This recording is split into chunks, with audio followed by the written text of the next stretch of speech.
It's my name written there.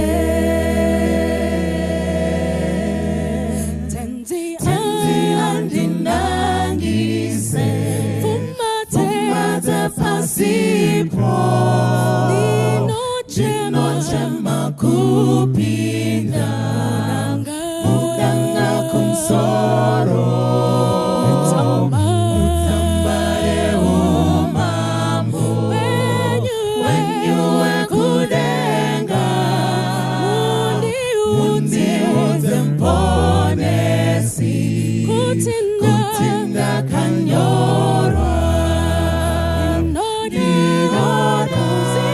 kuziva kutinda kanyoro mutamba upenyu herenda kanyoro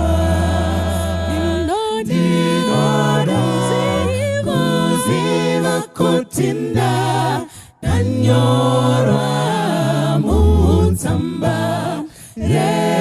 upenyu herenda kanyoro ikamala milipali wikamala milipali wikamala mi ikamala milipaliwe ikamala milipaliwe ikamala milipaliwe ikamala milipaliwe ikamala milipaliwe ikamala mi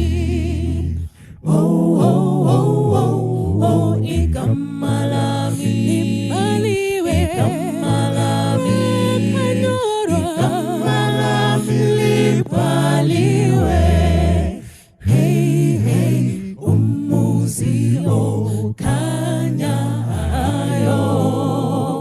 ozindlu zimhlophe unabangcwele bodwa abangubo zinhle ngeke kwangenalutho olungcolisa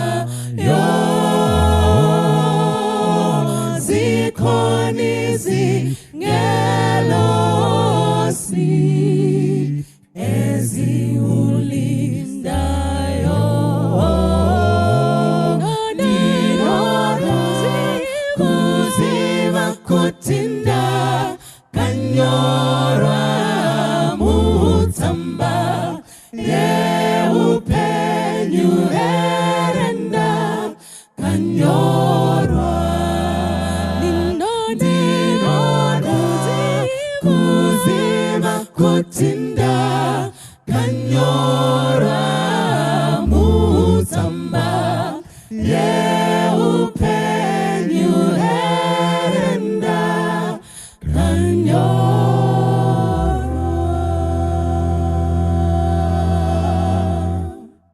Kuwayekona mata moyo unavawa toya kuna Jesu bonesi wedu nekutenda toya uchishago chedu ora pawa kaneta shakana kakuwayo mukuna mata tinakomborerwa ora pawa kaneta shakana kakuwayo Nguva yekuna mata tenzi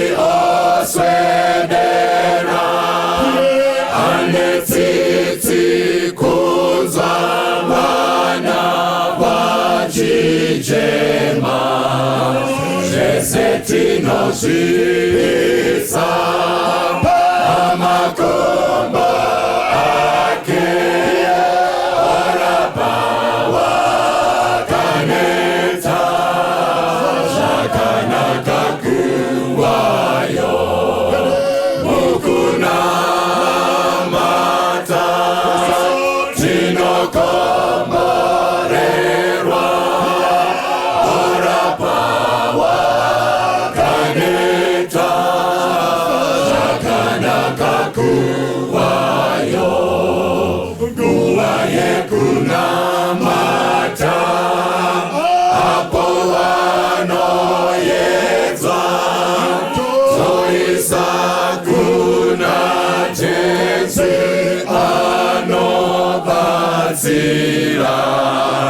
nemoyo wekuzvira obvisa zvinetso orapa wakaneta zvakanaka kuvayo mukunamata tinokomborerwa orapa wakaneta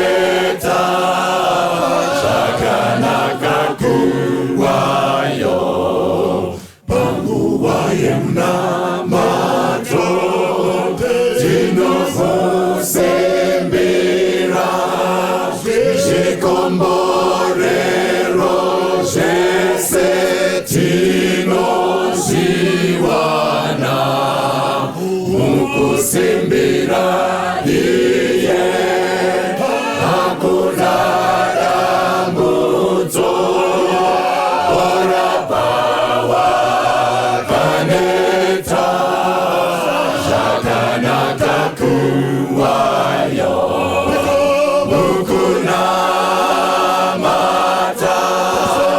tinokomborerwa orapa wakaneta zvakanaka kuvayo. Kwazwai vana vaMwari, toda kutenda Mwari nemukana wekuti tidzidze kubva mukati meshoko ravo. Panguva ino yatapiwa kuti tidzidze, regai tinamate. Baba vedu vari kudenga, toda kutendai mukana wamatipiwa kudzidzawo shoko renyu. Tine mufaro kunzwa imi muchitaura nesu. Tauraiwo nesu mutigadzirire kuuya kwenyu kwaswedera zvakadai muzita raJesu, amen. Tinoda kutenda, regai titarise nyaya ine musoro unoti nguva ndoyavashoma. Nguva ndoyavashoma. Pandaidzidzawo pamusoro penguva, pane zvinhu zvandakaona. Hatina zvatinogona kuita kunguva. Ndo zvairi nguva, hatina zvatinogona kuita. Tikangosarudza kumuka takarara, kubva zuva richibuda kusvikira zuva richinovira, nguva inenge ichingozvifambira zvayo, hatina zvatingagona kuita. Asi tine zvatinogona kuita munguva. Nguva mukufamba kwayo, paine ichifamba paya, tine zvatinotogonawo kutoita mukati menguva. So sema Kristu, pane chimwe chinhu chatofana kungwarira. Chinhu chakakosha chatisingafani kurasikirwa nacho inguva yedu. Nekuti nguva inongozvifambira ichingoenda, isu tikadecide kusava active in time. Tikasa decide to do something in time. Nguva inongozviendera. Vanotaura chimwe chirungu, vanobva vativo best decisions are done in time. Vanoita sarudzo dzakakosha, vanotodziita munguva. Saka nguva yakatikoshera, ndosaka ndangosarudzawo kuti titarise pano pamusoro unotiwo nguva ndoyavashoma. Mapisarema chapter 50 verse number 3 inotiwo Mwari wedu unovuya haangarambi akanyarara. Saka David panapa ari kutaura pamusoro pokudzoka kwa Kristu. Obva atiye Mwari wedu unovuya haangarambi akanyarara. Terai vanhu vaMwari, Mwari wakambonyarara mukati menyika yatakagara iyi. Vadikamwi vedu vachibviswa pameso edu, ndobva Mwari varamba vakanyarara. Mwari vakambonyarara mukati menyika yatinorarama iyi. Tiri mukati mekutsikirigwa nokudzvanyirirwa. Mwari vakaita sokuti havapo, vakaramba havo vakanyarara. Mwari vakambonyarara mukati menyika yatigere. Vana vachiita nherera, vabereki vachitogwa, vachibviswa pameso avo, vachibviswa mukati meupenyu hwavo. Ndobva Mwari varamba havo vakanyarara. Mwari vakambonyarara mukati menyika yatigere. Vamwe varume vachitorera vamwe varume vadzimai vavo. Ndobva Mwari varamba havo vakanyarara. Mwari vakambonyarara mukati menyika yatigere iyoyi. Vamwe vachitorarama dziri chirikadzi, vadikamwi vavo vachibvutiwa pameso avo. Ndobva Mwari varamba vakanyarara. Mwari vakambonyarara munyika ino yatinorarama. makatastrophes achiwira nyika ino iyi, zvirwere zvichiwira nyika ino, COVID-19 yakarova, ndobva Mwari varamba vakanyarara. Gore riya chimanimani yakaputigwa, ndobva Mwari varamba vakanyarara. But panapa David anotiye, Mwari wedu unovuya, haangarambi akanyarara. Terayama dzinodikama, I have brought good news this morning. Mwari wedu unovuya, haangarambi akanyarara. There is a time when God is going to come. Zuno hazvizorambi zvakaita maitiro azvakaita. There is a time Mwari pavanovuya. Saka David panapa ari kutibuditsira idea yokuti Mwari wedu unovuya, haangarambi akanyarara. Mukatarira patinodzidza mukati meshoko raMwari, itsika yavo Mwari kumboita zvavo sokuti vakanyarara. Kana uchiverenga bhuku raGenesis chapter 15 verse number 13, hanzi Mwari vanoti vachiita sungano naAbhurahamu, vanobva vataura naye Abhurahamu, zvikanzi uzive chinhu ichi Abhurahamu, kuti vanakomana vako iwe madescendants avo ako vachava varanda mukati menyika isiri yavo, but pashure vachabuda after 400 years, vachabuda vane pfuma zhinji. Saka Mwari vakambonyarara mukati menyika yeIjipita, vana vekwaIsraeri vari muutapwa, ndobva Mwari vanyarara for 400 years. Vana vekwaIsraeri vachikanyiswa zvitina neuswa, Mwari vakanga vakanyarara. Ndiri kuvavona vana vekwaIsraeri vari mukati meIjipita, vachimuka makuseni vachienda kuprayer band, vosvika vorova tenzi muchandwa ndoimba zvepamangwanani, vokumbira kuti vasunungugwe, but zvoita sokuti minamato yavo yangoinda mumhepo. Mwari ndobva varamba havo vakanyarara, kuita sokuti havapo minamato yevanhu vaMwari ichiitiwa vari mukati meIjipita. But after 400 years, ndobva Mwari vadecida kuti ndaburuka. Vanoti kuna Moses, ndanzwa kuchema kwevana vangu vari mukati meIjipita, naizvozvo ndaburuka. Tererai hama dzinodikama, itsika yavo Mwari kumboita sokuti vanyarara, but havarambi vakanyarara nekusingaperi. There is a time when God is going to come. Vanogona kuita sokuti vanyarara mukutambudzika kwako nhasi, vanogona kuita sokuti havapo mukuchema kwako nhasi, marriage ichivava zvichinetsa. Mwari vanogona kuita sokuti havapo, havazviwi, vakanyarara, but havarambi vakanyarara. Mwari wedu unovuya, haangarambi akanyarara. Saka itsika yaMwari kunyarara. Saka zvazvinoitavo mukati menyika yatinorarama, Satani wakazviona kuti itsika yaMwari kunyarara. Saka zvairi tsika yaMwari kunyarara, Satani chine mano chakabva chatora advantage yekuti Mwari vanombopota vachinyarara, ndobva chatanga kunyengera vanhu kuti vararame mukati mezvivi, Mwari vakanyarara. Saka kana uchiverenga zvako bhuku yamapisarema chapter 50 verse number 21, inoti zvinhu izvi wakazviita ndikaramba ndinyerere, wakafunga kuti ndakafanana newe, asi ndichakurayira ndichirongedzera zvinhu izvi pameso ako. Tererai hama dzinodikama, hanzi neshoko raMwari, pane zvinhu zvatakaita, ndobva Mwari varamba vakanyarara. Ndobva isu tafunga kuti Mwari anopfeka bhachi achisunga tai sesu. Pane zvinhu zvatakaita vana mai, ndobva Mwari aramba akanyarara. Tikafunga kuti Mwari unopfeka marogwe sezvatinoita.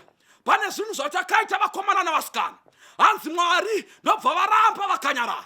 Ndobva tafunga kuti Mwari unogonawo kupfekavo zvatinoita isu tichifamba mumastreet takapfeka zvimitodo zvedu. Ndobva tafunga kuti takafanana naMwari. But Mwari vari kuti iwo panapa, kunyarara kwandakaita hakuzi kupusa. Chiteerera unzwe munhu waMwari, ndicharondedzera zvinhu izvi pameso ako. Saka Mwari vanonyarara, but havazorambi vakanyarara. Sikanzi pane zvinhu zvamakaita, ndobva ndaramba ndakanyarara. Teererai hama dzinodikama, pane zvinhu zvatakararama mukati mazvo, ndobva Mwari vadecide havo kunyarara. But kunyarara kwaMwari, it does not mean he is approving our cause. Saka hanzi patinorarama mukati mezvika, Mwari vanonyarara, but kana Mwari vanyarara, isu tobva tafunga kuti kunyarara kwaMwari kupusa.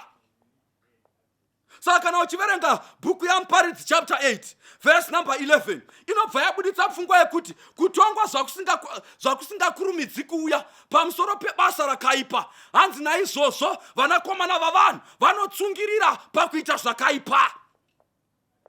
Tera hama dzinodikama, kutonga zvakusingakurumidzi kuuya pamusoro pevanhu vanoroya ike zvino voroyera final. Kutonga zvakusingakurumidzi kuuya pamusoro pemhombwe vanoita upombwe vanoramba vachisimbisana. Kutongwa zvakusingakasiri kuuya pamusoro pevanoita makuhwa vanomaita voitira final. Vanomaita chero nomuchechi havachanyari. Makandei kutongwa hakukasiri kuuya pamusoro pebasa rakaipa. Saka vanhu vanofunga kuti kana Mwari vanyarara vari kuapprova basa ravo rakaipa. Saka Mwari vanonyarara havo. Saka Muparidzi ari kuona nouchenjeri hwake oti kutongwa zvakusingakasiri kuuya pamusoro pebasa rakaipa. Vanakomana vavanhu vanoramba vachitsungirira mukuita zvakaipa. Derama inodikama, usarambira mukati mechivi nokuti Mwari vanyarara. Nekuti kunyarara kwaMwari it doesn't mean vari kuapprova nyaya yako. Saka panapa munyori panapa waMuparidzi ari kutaura full of wisdom. Wabva ati kutongwa zvakunononoka vanakomana vavanhu vanoramba vachitsungirira pabasa rakaipa. Sahanzi yakambotambika mukati menyika yekuEgypt.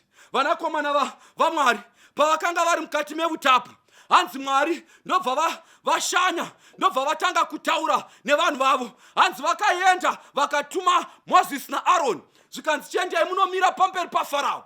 Zvikanzi Farao ari kuomesa mwoyo wake, ndoda kusunungura vanakomana vangu. Zvikanzi ndobva Mwari vativo, I want to give Farao a chance. Zvikanzi vakataura naFarao. Kana mukaverenga kubva pana Exodus chapter 7 kusvika pana Exodus chapter 11, hanzi Mwari vakataura naFarao for 10 times, 10 good times, but Farao akadecide kuomesa mwoyo wake. Zvikanzi Mwari vaituma Moses naAroni vonomira pamberi paFarao voti, Farao, kwanzi naJehovha sunungura vana vaIsraeri kuti vabude mukati meutapwa. Hanzi Farao dzobva dzatarisa, kana dzatarisa dzoti Mwari wenyu hapana zvaanogona kuita. Kana dzikapindura Mwari akasaacta dzoti hai, I'm bigger than God. Sahanzi dzairamba dzichiomesa mwoyo. Makandei Mwari vakanga vasina kukasira kuisa kutonga pamusoro pekuomesa kwamwoyo kwaFarao. Saka kana uchizoverenga manje bhuku yaJeremiah chapter 46 verse number 11, pavanenge vakunyora pamusoro paFarao, kunonzi Farao rangova guhu zvaro, wakarega nguva dzakatagwa dzikapfuvura. Tera hama dzinodikama, Mwari havana kuzoramba vakanyarara pamusoro pekuomesa mwoyo kwaFarao. There is a time Mwari pavakasimuka ndobva vaacta pamusoro pekusateerera kwaFarao. Wakaminyiwa negungwa pamwe chete nevose vaimutevera. Zvine danger hama inodikama, zvine njodzi kuti kana Mwari vachitaura unoramba uchiomesa mwoyo. Mwari havazorambi vakanyarara nokusingaperi. There is coming a time Mwari pavachasimuka votaura. When God is going to act, kana Mwari vaacta unosara wangova guhu. Hanzi Farao rangova guhu zvaro, wakarega nguva dzakatagwa dzichipfuura. Ndoda kutaura nemi vanhu vaMwari, tichirarama mukati menyika inoi mazuva akaipa, nguva haisi yedu. Tine nguva dzakatagwa, mazuva mashoma atakaisigwa panyika. Ndeyekuti titsvake Mwari tive neukama naye. Ukarega nguva idzi dzichipfuura unova guhu. Handina matiri kuti umwe chete wedu ave guhu. Saka Bhaibheri shoko raMwari riri kutivudza pano kuti kana mutadzi akanyengeregwa nenyasha akadzirejecta, there is going to come a time paachazongova guhu zvaro. Nguva ndo yava shoma, nguva ndo yava shoma. Saka Farao hanzi akarega nguva dzakatakwa ndobva dzapfuura, saka angova guu zvake. Kana uchiverenga bhuku yaFirst Samuel chapter 16 verse number 14, kunonzi Mwari vakanga vaita ukama naSauro, but vaita ukama naSauro vamuda akava mambo. Sauro pane paakatamba zvisizvo nenyasha dzaMwari.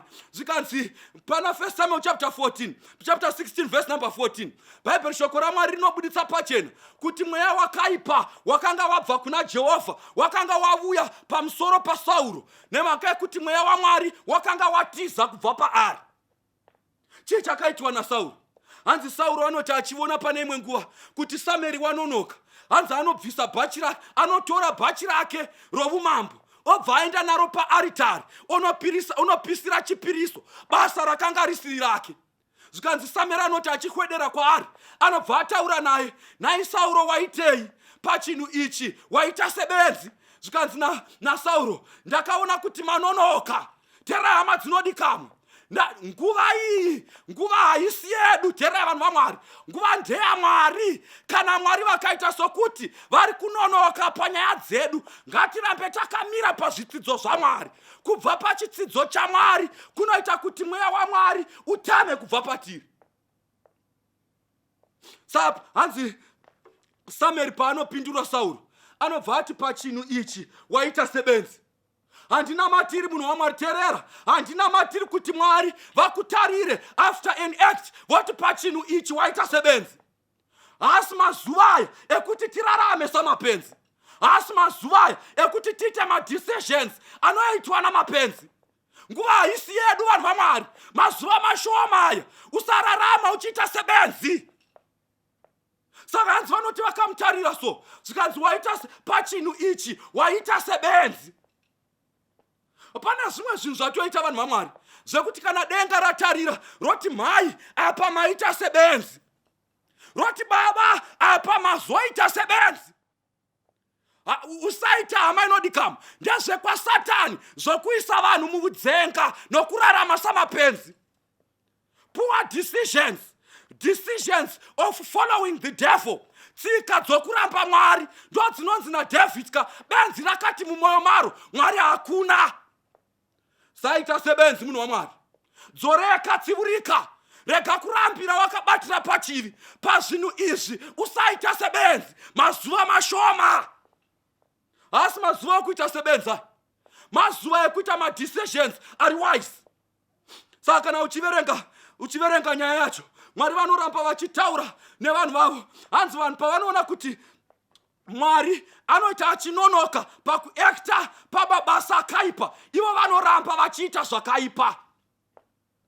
Saka kana uchiverenga nyaya iyi inoramba ichidzika ichidzama kusvikira mumazuva edu atorarama. Mumazuva ekupedzisira hanzi vanhu vacharamba vachinyanyisa pakuita uipi.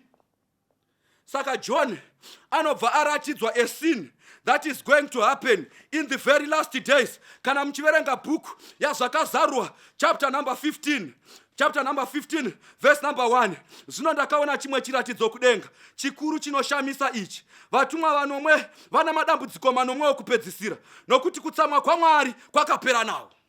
Tera hama dzinodikama, John akuratidzwa pano mumazuva ekupedzisira. Hanzi ndokubva aona vatumwa vanomwe vakanga vakabata ndiro nomwe. Zvikanzi mukati mendiro nomwe makanga mune madambudziko manomwe. Zvikanzi nokuti kutsamwa kwaMwari kwakapera nawo. Tera hama dzinodikama, ndiani wakambofunga kuti nerudo gwatinoparidza kuna Mwari pane nguva patichazonzi Mwari wava kuratidza kutsamwa kwake? Ike zvino tiri kuparidza vhangeri tichiisa rudo rwaMwari pachena, but seri kwerudo rwaMwari kune hasha dzaMwari. Saka panapa Jona ari kuratidzwa a sin in the last days. Vanhu vaMwari varamba vachitsungirira, Mwari vachiramba vachinyengerera, but vanhu vachiramba. Hanzi John anobva avona a sin in the last days, apo kutsamwa kwaMwari kuchapedzwa nemhaka yemadambudziko achadigwa panyika inoi. Saka hanzi anoti akatarira paverse number 5, inobva yati iyo panapa. Shure kwaizvozvo yachapter 15 yazvakazarwa. Shure kwaizvozvo ndakaona temberi yetebhanekeri youchapupu yokudenga yazarugwa. Saka anobva avona tebhanekeri youchapupu yokudenga yazarugwa. Terai hama dzinodikama, patinovona sanctuary, patinovona tebhanekeri ine chekuita nenyaya yezano reruponeso. Saka panopiwa Moses plan yetebhanekeri, hanzi akapiwa tebhanekeri yakanga iri panoiita yakanga ine plan yetebhanekeri yekudenga. Saka hanzi sanctuary yekudenga ndo yakatogwa plan yayo paivakwa sanctuary yepano pasi. Saka hanzi pano apostle anoti achivona obva avona tebhanekeri yeuchapupu yokudenga yazarugwa. Saka pane zvinhu zvinoitika mukati metebhanekeri. Pakuzarugwa kwayo pane nyaya yezano reruponeso, but zano reruponeso rine mastages. Saka stage yaakuratidzwa panapa ari kuratidzwa vatadzi varamba nyasha dzaMwari. Zvakadaro zvekuti rutongo rwakuiswa pamusoro pebasa rakaipa. Saka anobva ukaverenga verse number 18 inobva yaonekwa panapa. Hanzi ndakaona temberi yazara noutsi hunobva pakubwinya kwaMwari napasimba rake, kukasava nomunhu wakagona kupinda patemberi kusvikira madambudziko manomwe avatumwa vanomwe apera. Skanzi Mwari vanoti vakatarira voona kuipa kuchinyanya panyika. Ndobva Mwari vativo hai, handingarambi ndakatarira kuipa kuri panyika. Saka hanzi vanoti vachiona kuipa kuchinyanya vobva vaenda pamwanakomana, vonotaurira nemwanakomana voti kuipa kwanyanya panyika, ngatichidira madambudziko, handingarambi ndakanyarara, let's judge the world because of its sin. But hanzi panyaya yacho manje zvinonetsa kuti vakangosvika pamwanakomana nemhaka yerudo rwaJesu kumutadzi gwakadzama. Hanzi Mwari pavanosvika pamwanakomana vachitaura naye nyaya dzekuti voda kutonga nyika ino, hanzi mwanakomana nemhaka yerudo rwake gwakadzama kumutadzi unotandaudza mavoko ake obva ati mavanga angu aya Mwari, let give them another chance. Saka hanzi Mwari vanotoziva kuti pavanoda kusvika pamwanakomana kuti vachiparadza nyika inoi, nyaya yacho havaibudi nemhaka yekuti Jesu anenge achingoti nini, hai mavanga angu aya.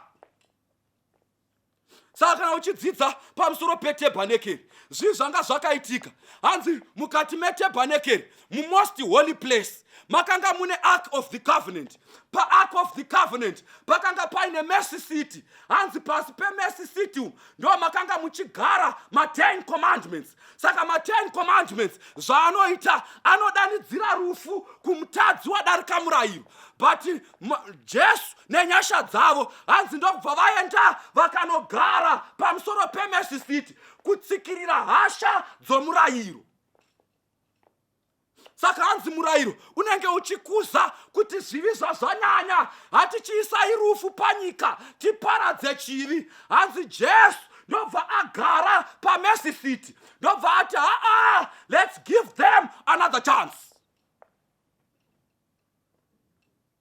Saka panapa Jesu panapa akagara mukati memost holy place. Ika zvino ndichiparidza kudai Jesu agere mukati memost holy place. Mwari havasati vatonga nyika ino, Mwari havasati vaparadza nyika inoi. Vari kuti vakaona uipi hwanyanya mukati menyika voti ndaakuda kuparadza, Jesu akagara pamercy seat. Saka pavanosvika kumukomana anenge akagara pamercy seat oti nyasha dzakaratidzwa pamuchinjikwa, give them another chance. Ana achiti give them another chance. Saka anoti achiona kuipi hwanyanyisa panyika oti hai uipi vanhu vari panyika vanyanyisa mukutadza, handingagoni kuramba ndakatarisana neuipi hwakadai. Tarirai mayutha hachadi Mwari, tarirai maelders hachadi Mwari, tarirai maidhoka havachadi Mwari, tarirai chechi haichadi Mwari, vanhu ava havachandidi, regai ndivaparadze nokuda kwezvakaipa zvavo. Hanzi mukomana anotandaudza mavoko akagara pamercy seat oti nemavanga angu aya, give them yet another chance, give them yet another chance. Vapei mukana vanogona kudzoka kwamuri. Saka sin manje yaakuonekwa panapa pana chapter 15 tabernacle. Vanzi panapa panoonekwa chivutsi chazara. Mwari Baba vanoti vakatarira voona kuti nyaya iyi hatingaikundi kana tikada kuramba tichidiscussa nomukomana agere paMercy City. Hatigoni kukunda nyaya iyi. Saka mukomana anozovona chivutsi chazara mutabernacle yekudenga. Hapachagoni kupindiwa kana kubudiwa, anomanikidzwa kusimuka. Hama dzinodikama, rudo rwaJesu kumutadzi rwakazama. Anobuda mukati memost holy place nemhaka yekuti wamanikidzwa kusimuka nokuzara kwechivutsi. Nyasha dzaJesu dzinonyengerera mutadzi ari mukati mechivi. But isu patinovona Mwari vakanyarara pamusoro pekutadza kwedu, tinenge tichifunga kuti vari kuapprove our cause, yet Jesus is fighting and giving us yet another chance. Saka na uchiverenga mukati menorohondo, hanzi wakapinda mugore ra1844, resembling the beginning of the Day of Atonement. Day of Atonement richingoitika, execution ya judgment yaifana kuitwa, but nenyasha takawedzegwa mukana.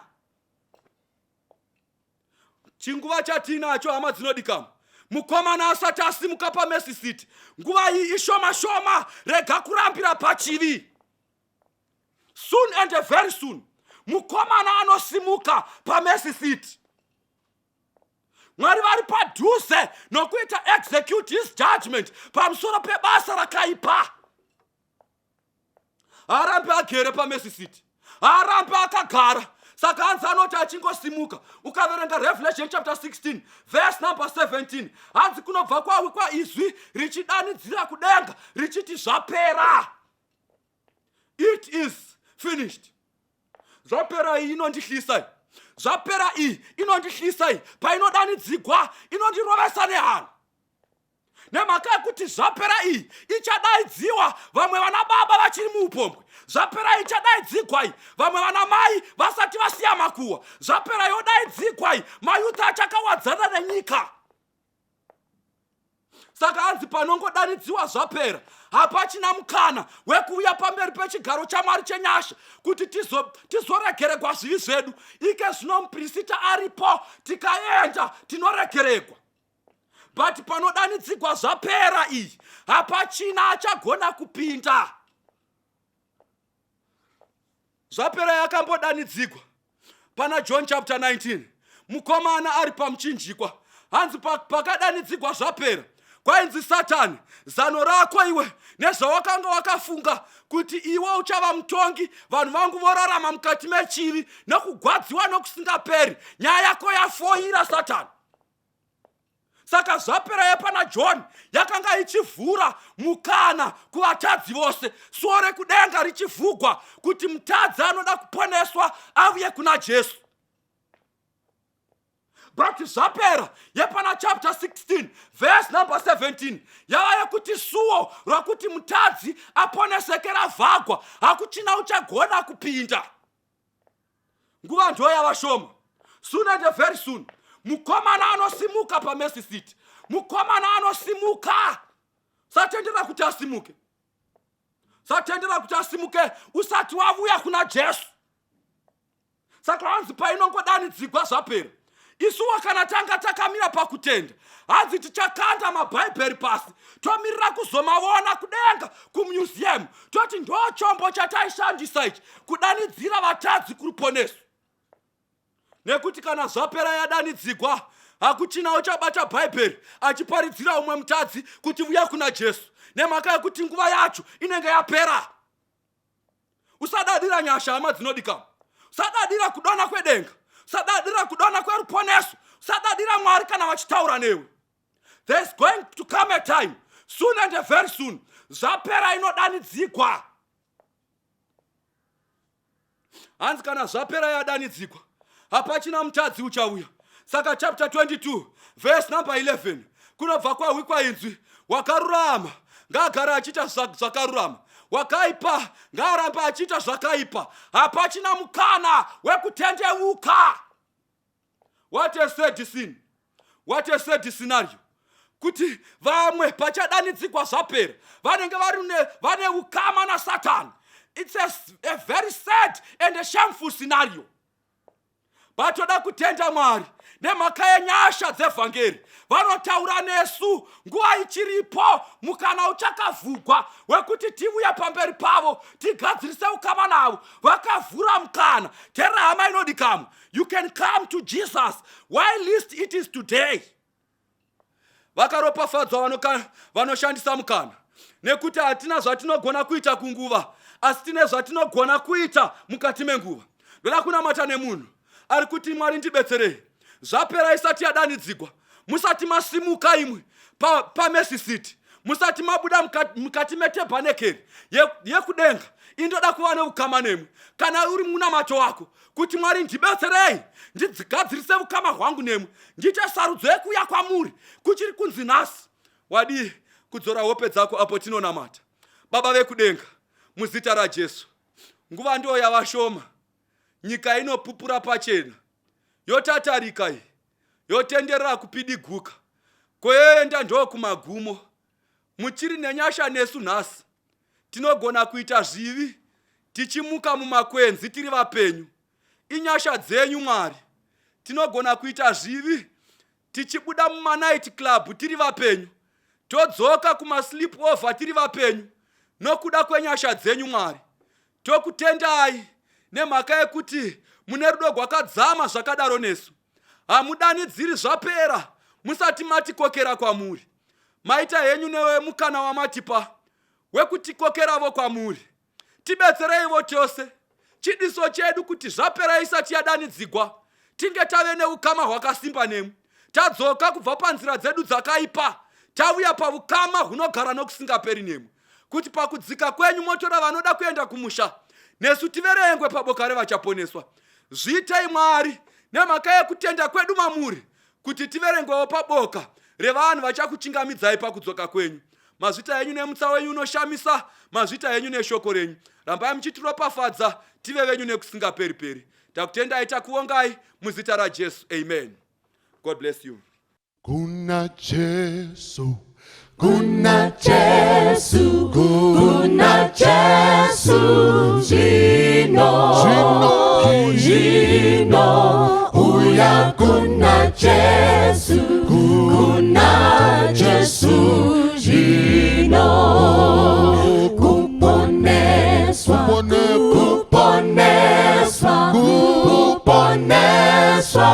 Jino,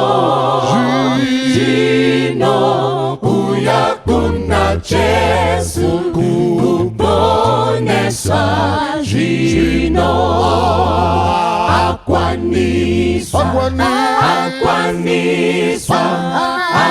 akwanisa, Jino, uya kuna Jesu, akwanisa, Jino,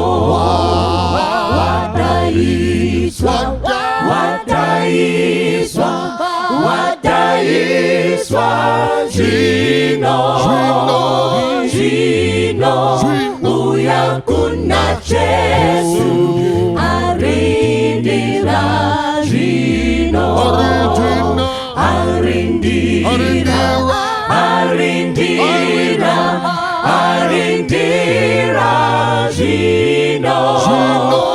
Jino, uya kuna Jesu, arindira, Jino, musimbire,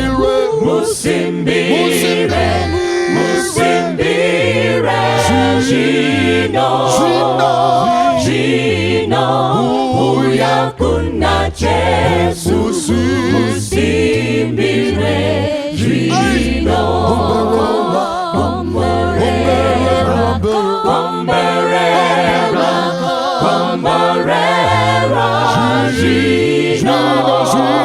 Jino, uya kuna Jesu, komperera, Jino.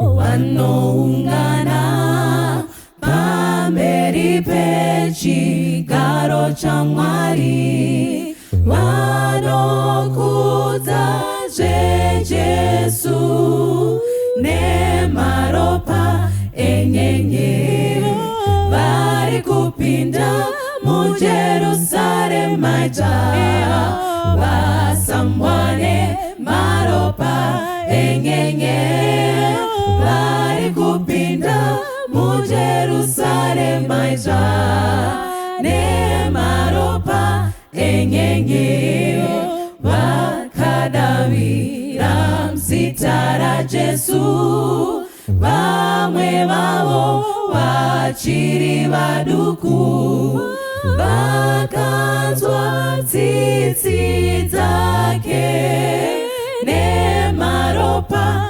enyenyeri, vari kupinda muJerusarema jaya, vasambwane maropa enyenyeri, vari kupinda muJerusarema jaya nemaropa enyenyeri, avo vakanzwa zvemadambudzo, Jesu vakavapa runyararo, kuzorora mumweya nemaropa enyenyeri, vari kupinda muJerusarema jaya, vasambwane maropa enyenyeri, vari kupinda muJerusarema jaya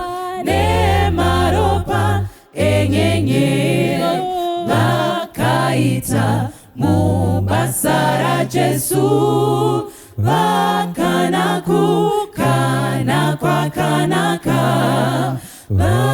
vachafara narini nemaropa enyenyeri, vari kupinda muJerusarema jaya, vasambwane maropa enyenyeri, vari kupinda muJerusarema jaya nemaropa enyenyeri, vaponeswa vamira panyanza, chitema kufa zvese zvapera, rufaro zvenarini